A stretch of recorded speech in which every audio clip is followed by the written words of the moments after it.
on the computer. So we are live on Thursday night, or Thursday afternoon if you're in the States, or Friday morning if you're in Australia. So I am super excited, especially excited, overexcited tonight, because the lady you're going to hear from tonight is a personal friend of mine.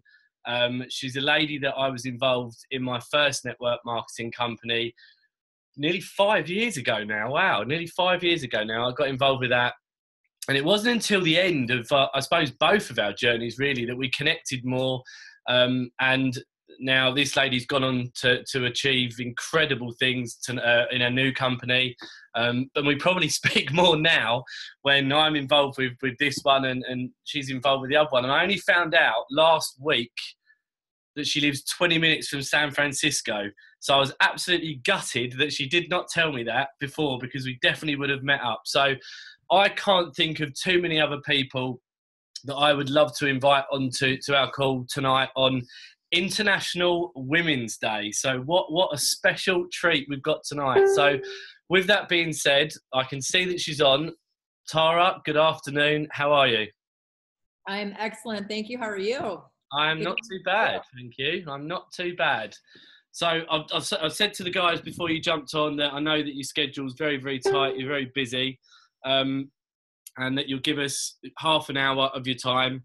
So I will literally throw it over to you to dive straight into some training. And if anyone's got any questions, guys, just put them in the chat group, and we'll get through the questions at the end. So pens and papers at the ready, 20 minutes of great training from a great friend of mine. So Tara, again, appreciate you jumping on, and the call's yours. Awesome. Well, I promise you guys I talk very fast, so we'll get a lot of content in. So thank goodness I see that Paul is recording this, and I apologize if you hear a little noise in the background. That's my housekeeper. She'll be done in about 2 minutes. She's vacuuming in the other room. But like Paul said, my name is Tara Wilson. I've been in the industry now for, gosh, in 1 week from today is my 11-year anniversary, March 15th of 2007. I said yes and signed up in my very first company, and knowing nothing about it, I had never done it.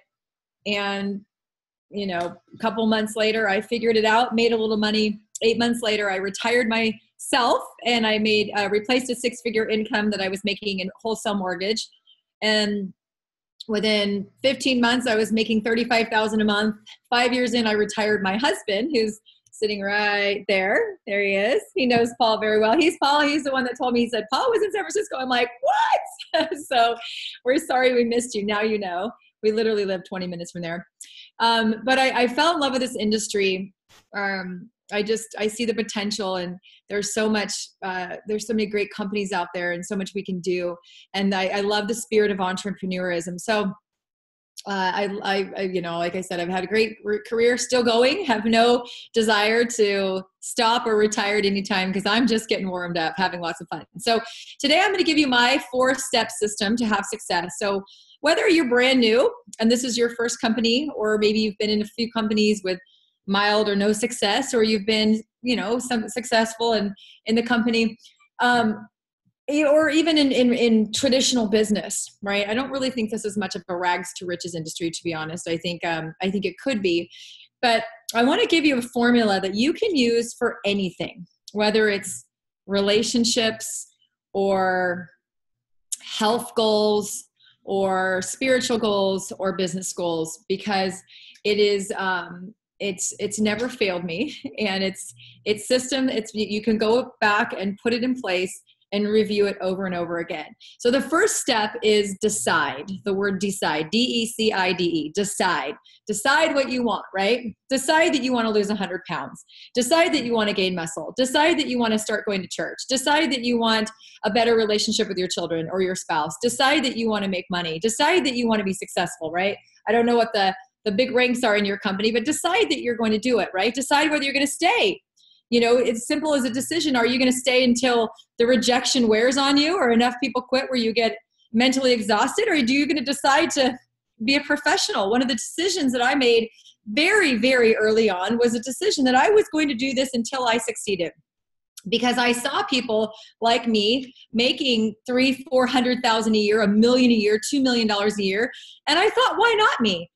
So at that time, 3 months into the industry, when I went to an event, I made a decision that that was going to be me, because they were not born with superpowers. They were just people like me. They live in the same time, in the same country, and they spoke the same language, and we had the same compensation plan and the same product. So why not me? And so I made a decision that I was going to go to the top, and there was no room for quitting and failing. Like literally quitting or failing, which now I know many years later is the same thing, were not an option to me. It was not an option. I didn't say, oh, honey, I'm going to do this until I get bored of it. Or, if it doesn't work. There was no possibility that it wasn't going to work. I was going to figure it out and make it work, right? Yeah. There's nobody that's born with natural ability. You have to put in the time. You have to learn the skills. So decide you're going to do that. Making a decision to be a top leader and top earner means that you have to learn the comp plan, that you don't just rely on Paul to give you the answers all the time. When I join a company, I literally sit there for tens of hours for weeks at a time, and I learn everything about the company, everything about the products, everything about the compensation plan, right? When I first started, I learned everything about the industry, because I thought, if I'm going to be a professional in this industry, I have to understand the industry. And I turned off my television, and I learned a lot. So the first decision is decide, what do you want from this journey? What do you want from any of your life? It's kind of this, it's different than goals. Goals are like, I think are just kind of glorified wishes. Decisions are, I'm going to do this no matter what. That they're going to have to, like, I don't know, you guys know who Will Smith is, right? The good looking black guy, very famous actor. And he says, if you challenge me to a competition on a treadmill, and me and you get on a treadmill, right? Basically the first one that gets off loses. Two things are going to happen. Either you will lose or I will die on that treadmill, because I will never stop.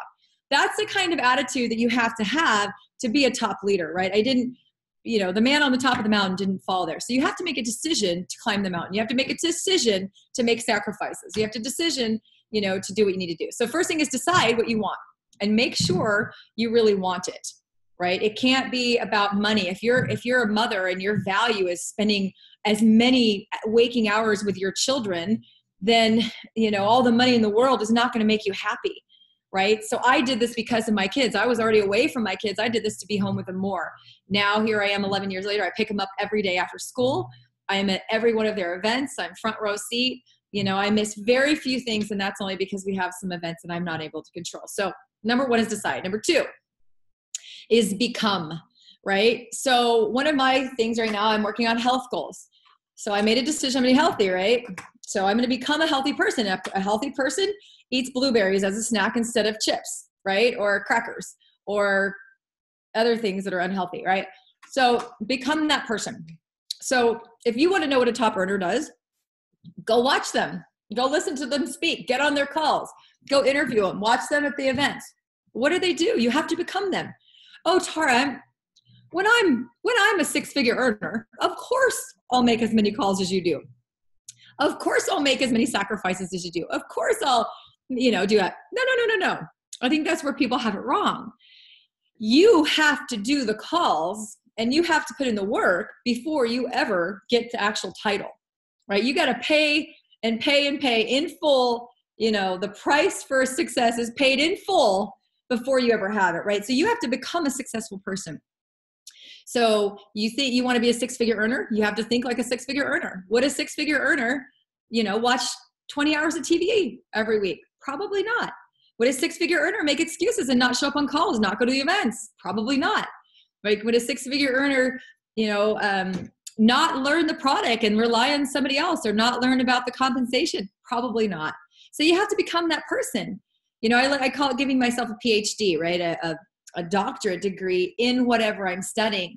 So if I join a company, you guys have a great company in direct sellers, you should know everything there is to know about the wine industry. You should know about all of your wines. You should know about your compensation plan. You should know about the timing. You should know about every single thing. And when you do, you're a person of value, and people follow people of value. And that's one thing you'll carry with you for the rest of your career is the more valuable you are, the more people will want to join you, because people join people of value.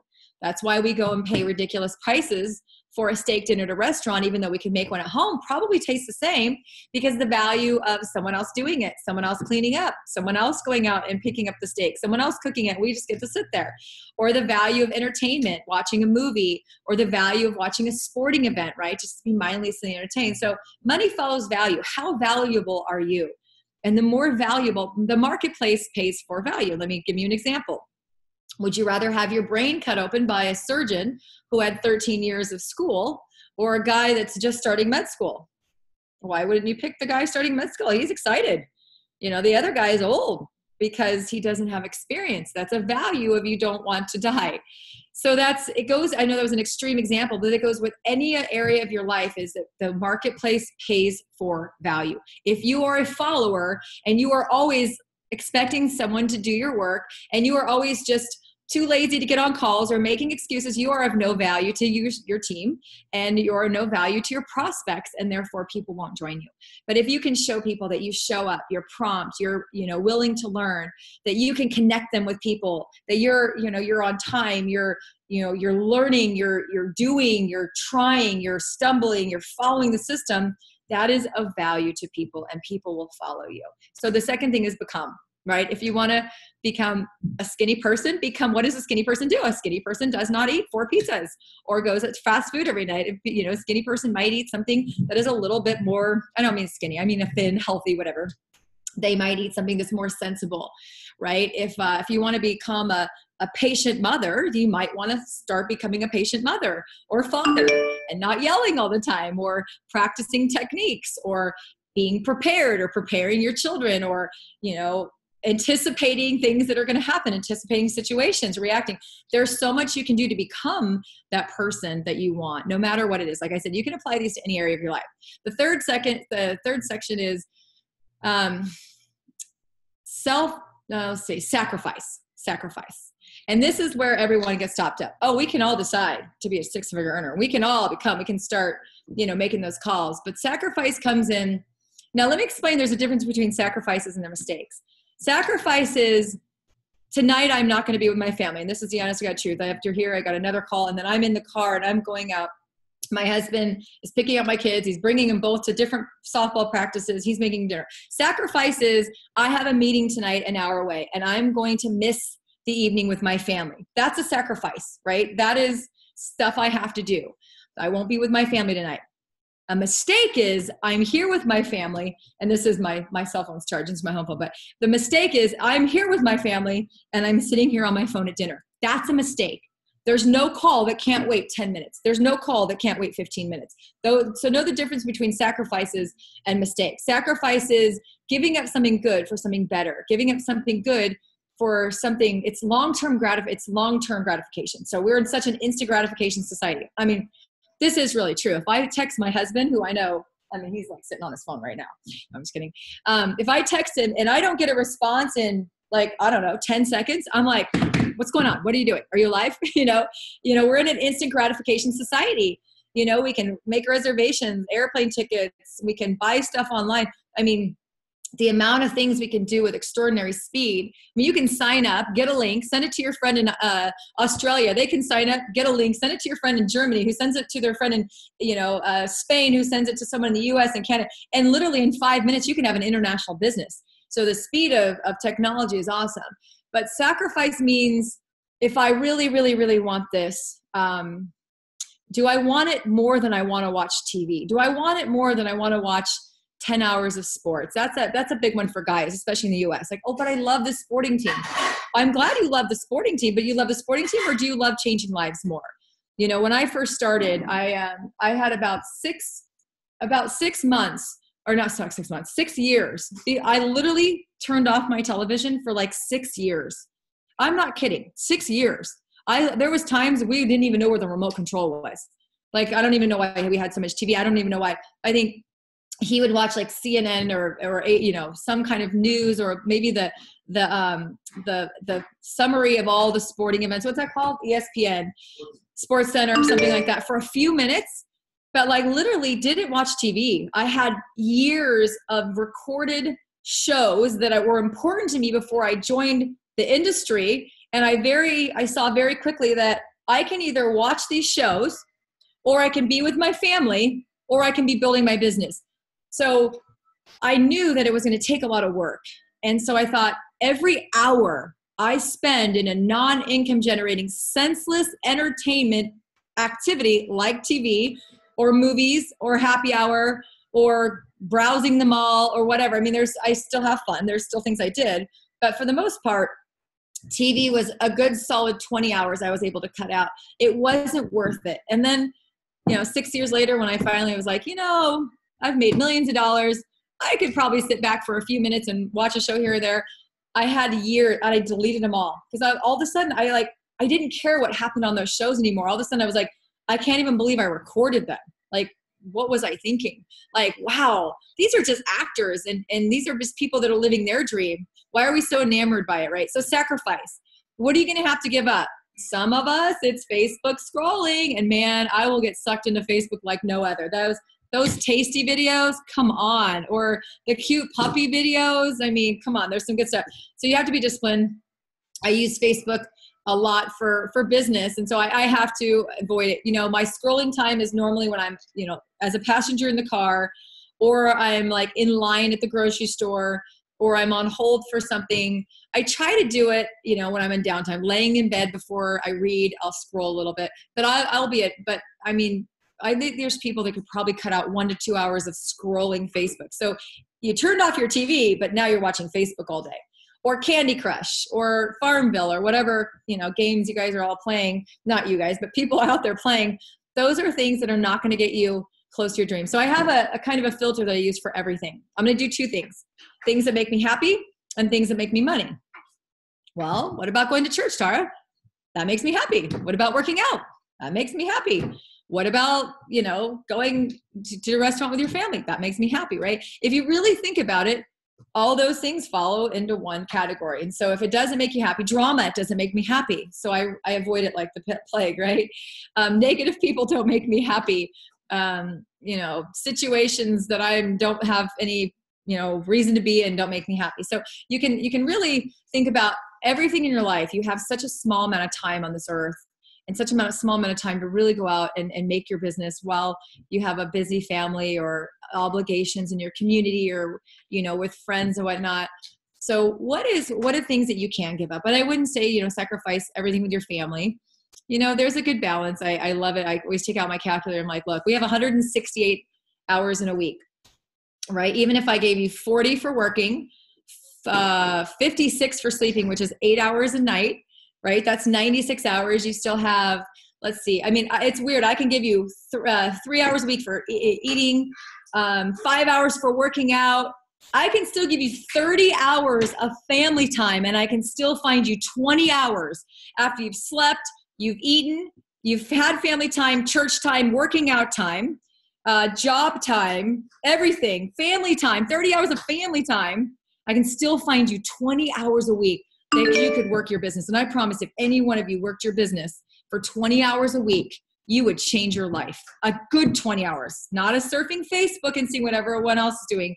A good 20 hours, income generating activities, making the invite, giving people the information, tasting your wine, getting them to a meeting, following up with them. Those are income generating activities. You would change your life. And the 4th step is self-discipline. To do what you got to do, even when you don't want to do it. Some days I really just want a hamburger with French fries, but the blueberries is going to get me to my goal, and the hamburger is going to get me far, right? If I want a happy marriage, some days I really want to just punch my husband in the throat. Just kidding. Just kidding. Sometimes I just want to blah.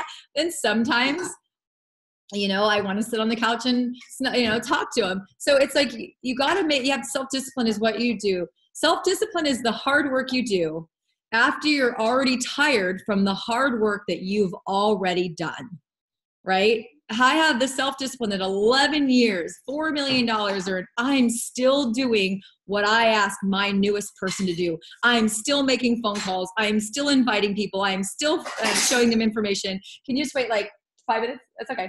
I'm still following up with them every day. I'm still getting rejected. I'm still telling people, call me again. I'm still doing all those things because if I ever stop, then my people will stop. And if you ever stop, there's no such thing as management mode. Yes, I have a lot of things that I have to do now, leading organizations of tens of thousands of, I've been hundreds of thousands of people. There is a few things. I'm on the field advisory board for my company. I work with my 6 and 7 figure earners. Of course, there's some things I have to do, but I make it a choice that every day that I'm still doing the same thing that got me to where I am. Because one of my greatest mentors, John Maxwell, says, the road to success is uphill all the way. There is no coasting, and it is harder. Don't ever forget this. This is the great nugget I can give you. It is harder to stay on top than it is to get on top. Ooh, I want you to think about that. It is harder to stay on top than it is to get to the top.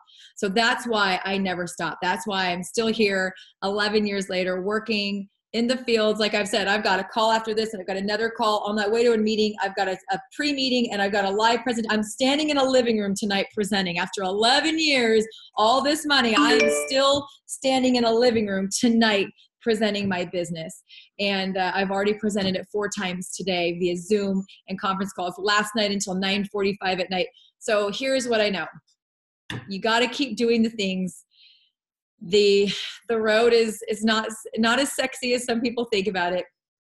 The rewards are, the benefits are, but you have to learn to master the mundane. And if you just keep on that track, decide what you want to do, become that person, sacrifice a little bit, and have the self-discipline, you can reach any goal at any time. You can start. You don't have to wait till January 1st. You don't have to wait till March 1st. You don't have to wait April 1st.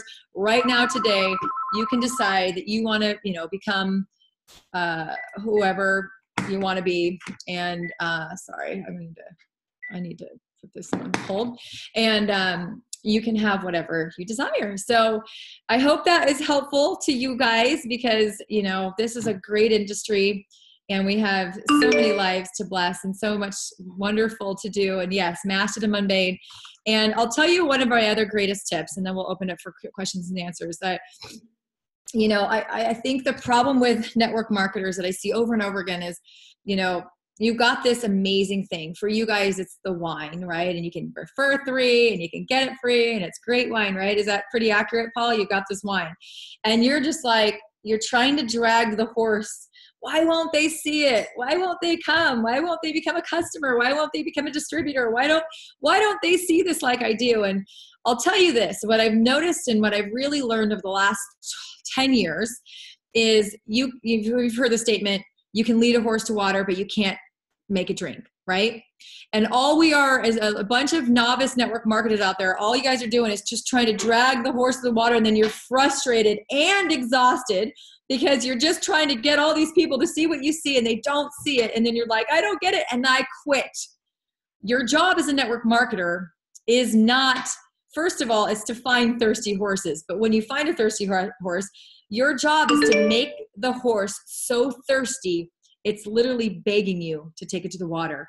And that is done through stories. And that is done by finding out what people want, why they want it, and then showing them a solution of how they can get it with a solution you guys have found. So I have kind of droned on a lot, and Paul, I will go ahead and turn it back over to you. Thank you very, very much. So the biggest tip there for me, 11 years in the industry and still going strong, yet people still think that unless they've made 6 figures in their first month, they're a failure.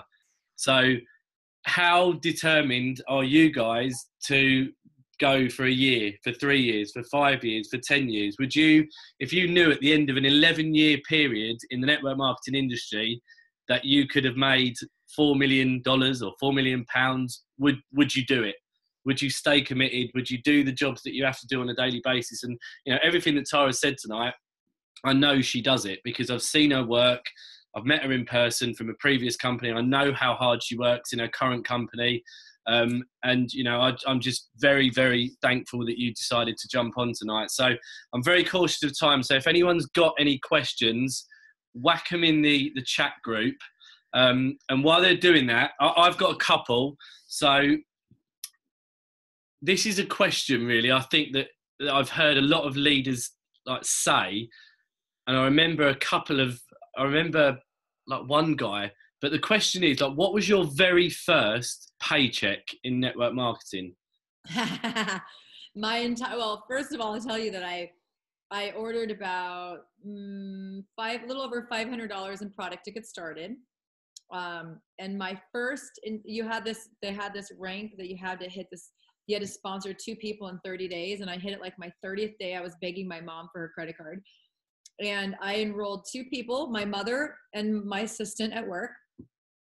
And I made $40 in my first 30 days after investing $500. So I was still behind about $460. And then current earnings to date now in the industry? Last month I made $57,000. So $40 in month 1, and last month 57,000. Yeah, so it's not bad. Yeah, I made a transition 2 years ago, as you know. And the other company I made up to 92,000 was my highest paycheck. Wow. My best year is 900,000. Wow. I can't believe it's 2 years. Kids, by the way. My kids are 8, 11, and 18. So you got to remember, when I started, they were non-existent, 1 and 7.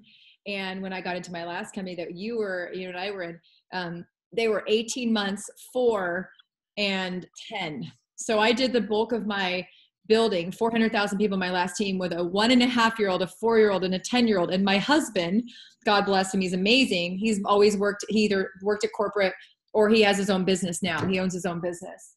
And so we're not a couple that builds. I mean, he's gone to events with me and he's helped me with some meetings and organization. But in terms of like recruiting, training, duplicating has been, while raising 3 kids. So if there's any moms on there, I wanted you to know you can have it all.